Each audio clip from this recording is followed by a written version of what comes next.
Hello, and welcome to the turbulent world of Middle East soccer, or Mideast Soccer podcast. I'm your host, James Dorsey. Please subscribe to my newsletter and/or YouTube channel, where you can click the notification button for more updates. Also, allow me to thank all who have demonstrated their appreciation for my column by becoming paid subscribers. This enables me to ensure that it continues to have maximum impact.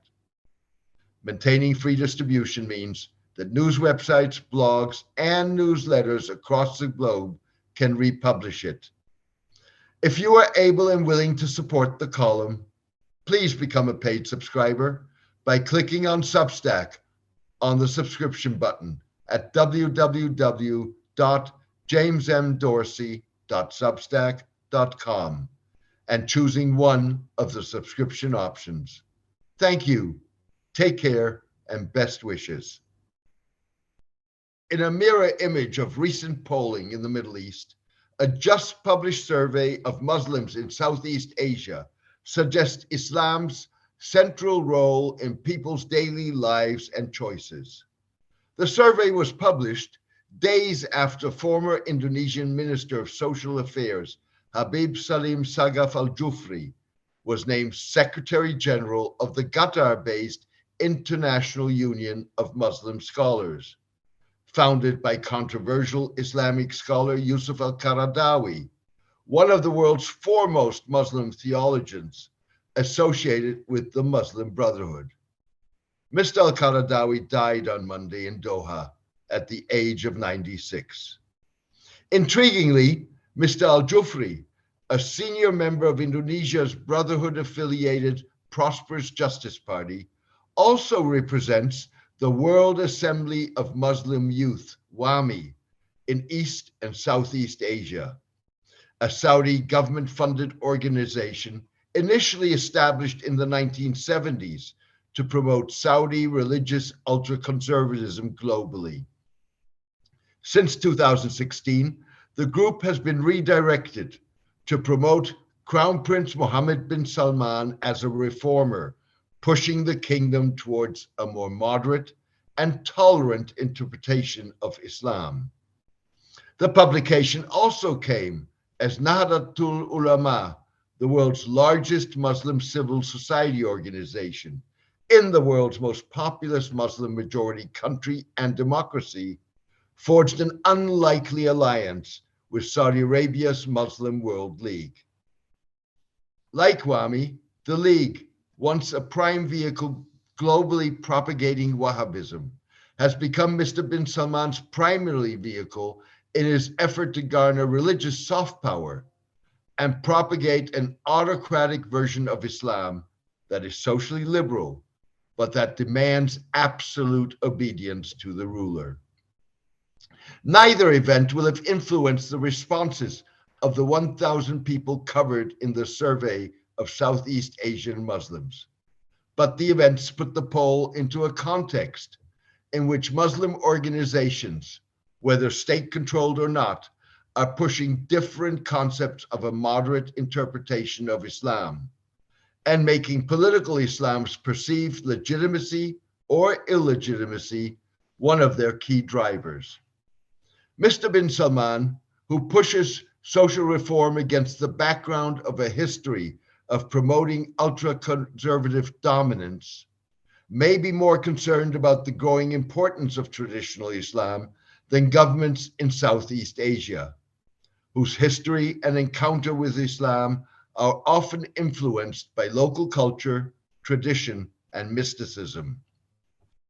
Even so, political and business leaders in Southeast Asia, home to 276 million Muslims, who account for 40% of the region's population, are likely to take note of the Southeast Asian survey, as well as recent polling in the Middle East, amid perceptions of greater religious conservatism in their countries that are not only aligned with trends in other parts of the Muslim world, but also in major non-Muslim faith groups across the globe. Malaysia and Indonesia, together with Saudi Arabia and the United Arab Emirates, emerged as the top 4 halal markets on this year's Global Islamic Economy Indicator, compiled by US-based research and consultancy company DigiStandard. The indicator considers various sectors, including halal food, Islamic finance, Muslim-friendly travel, recreation, and media.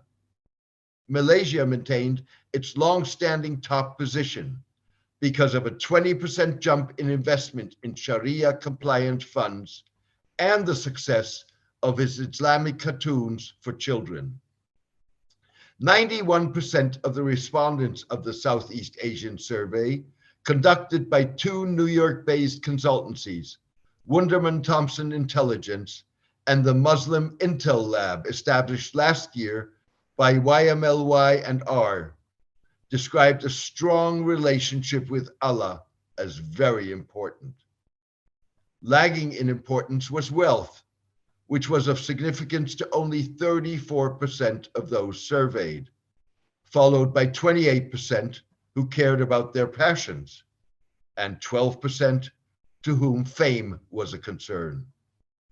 84% of the respondents in Malaysia and Indonesia said they prayed 5 times daily. 33% described themselves as more observant than their parents. 45% said they were just as observant as their parents. And 21% stated that they were less observant.